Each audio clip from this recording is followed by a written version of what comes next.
festival? Qu'est-ce qui est prévu pour cette 10e édition? Alors aujourd'hui au Festicap, nous sommes très heureux de vous annoncer que nous allons fêter 10 ans d'existence. En 2018, on aura la 10e édition du Festicap et nous avons choisi pour thème pour cette année jeunesse, entrepreneuriat et leadership. Alors comme tout festival de cinéma pendant le Festicap, il y aura bien évidemment la projection des films en panorama et en compétition. Et pour cette année, nous avons récolté d'une manière générale 68 films, dont 8 films burundais. Alors, nous aurons des projections de ces films, mais également au-delà de ça, nous organisons des ateliers ou bien des conférences sur le thème.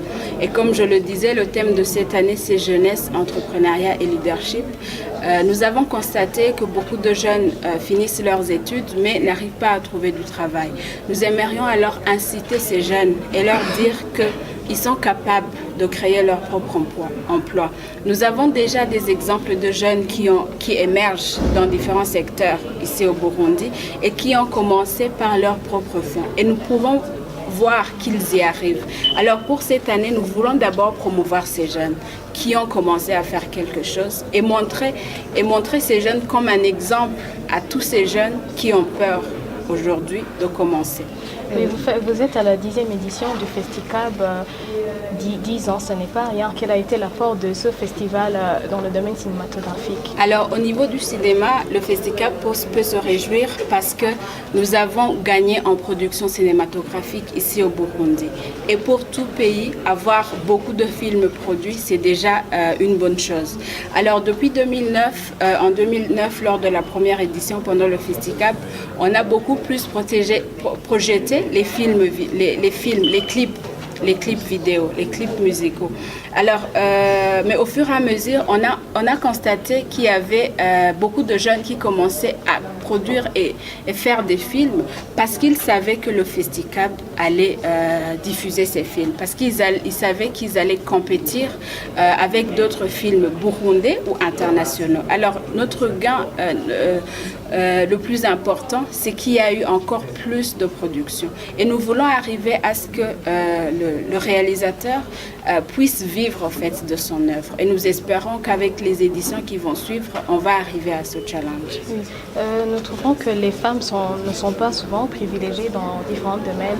Quelle est la place de la femme burundaise dans ce domaine du cinéma? Je suis moi-même réalisatrice, je fais du cinéma, je suis une femme. Ma collègue Diane qui était avec moi, elle est chargée de la programmation, elle est aussi du domaine.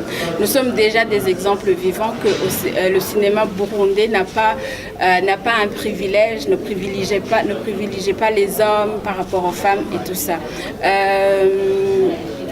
Nous avons des actrices burundaises parce que quand vous regardez des films burundais pendant le Festicap, vous voyez toujours qu'il y a des actrices. Et nous pouvons vous dire qu'elles sont passionnées, ces actrices.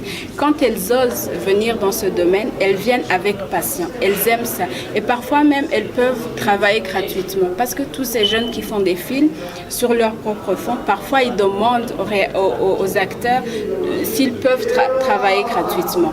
Et souvent, tous ces acteurs travaillent gratuitement. Alors c'est par passion.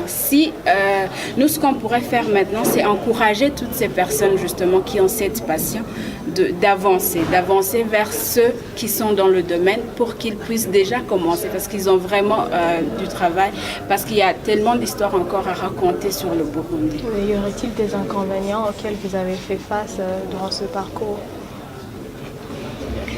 Je n'ai jamais été discriminée en tant que femme quand je fais des films. Quand je vais sur terrain, parce que à défaut de faire des films de création, nous faisons des films de commande. Quand je vais sur terrain et que je suis obligée de monter les montagnes, j'y arrive. Moi, personnellement, j'y arrive. Mais bien sûr, en tant que femme, il y a toujours des défis que la femme rencontre parce que nous ne sommes pas comme les hommes.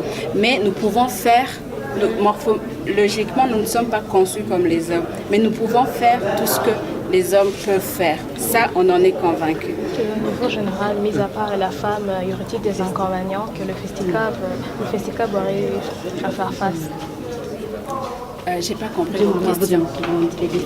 Oui, les défis auxquels le Festicab aurait eu. Alors, le grand défi du Festicab chaque année, c'est lorsque nous n'arrivons pas au fait à trouver des financements pour organiser justement ce Festicab. Mais heureusement, nous avons toujours des partenaires qui sont là, qui sont derrière nous et qui nous soutiennent et nous y arrivons. Cette année aussi, nous remercions d'abord tous nos partenaires qui nous soutiennent jusqu'à maintenant et nous invitons tous ces personnes qui sont passionnées par le cinéma ou bien qui veulent développer le secteur cinématographique à soutenir ce festival de cinéma qui est le seul au Burundi qui parle de cinéma par an pour que les jeunes qui sont passionnés de cinéma puissent avoir par exemple droit à des formations, puissent bénéficier des formations parce qu'on peut organiser des formations que quand on a un partenaire qui soutient cette formation. Alors la seule chose que je dirais, c'est les inviter tous à venir et à soutenir la jeunesse. Dans quelle mesure le Festicab peut contribuer au développement du pays? Alors le Festicab contribue déjà au développement du pays parce qu'on a déjà incité les réalisateurs à produire des films. Alors quand il y a production des films, au niveau économique même, il y a un développement parce que pour faire un bon film, dans la production d'un film, on a besoin de plus de 88 métiers pour faire un film. Alors si on pouvait arriver à faire ne fût-ce qu'un seul film, ça veut dire qu'on arriverait à donner de l'argent à payer 88 personnes si on arrive à faire un bon film. Alors ne fût-ce que pour ça, c'est déjà un gain. Alors au-delà de ça, quand un film est produit, il est montré non seulement au Burundi, mais aussi à l'étranger. Alors si un film est montré à l'étranger, c'est l'image du Burundi qu'on exporte. Parce qu'on va exporter la beauté du Burundi, on va exporter les défis du Burundi, on va exporter nos forces et nos faiblesses. Et c'est par là que le Burundi pourra s'épanouir d'une manière générale. Vous avez dit que pendant la période du 4 au 11 mai, vous allez projeter des films. Est-ce que vous pouvez rappeler les places dans lesquelles vous allez projeter? Alors jusqu'à maintenant, les films seront projetés à l'Institut français du Burundi, au Centre Jeune Kamenge, mais également à l'Alliance française de Gitega. Mais on va vous informer au fur et à mesure qu'on aura d'autres places de projection des films. Et à chaque édition, il y avait une marraine. Qu'en est-il de cette édition? Cette année, on a la marraine qui vient de la Côte d'Ivoire et qui s'appelle Nastou Traoré. Elle est actrice dans une série télévisée ivoirienne qui s'appelle Ma famille.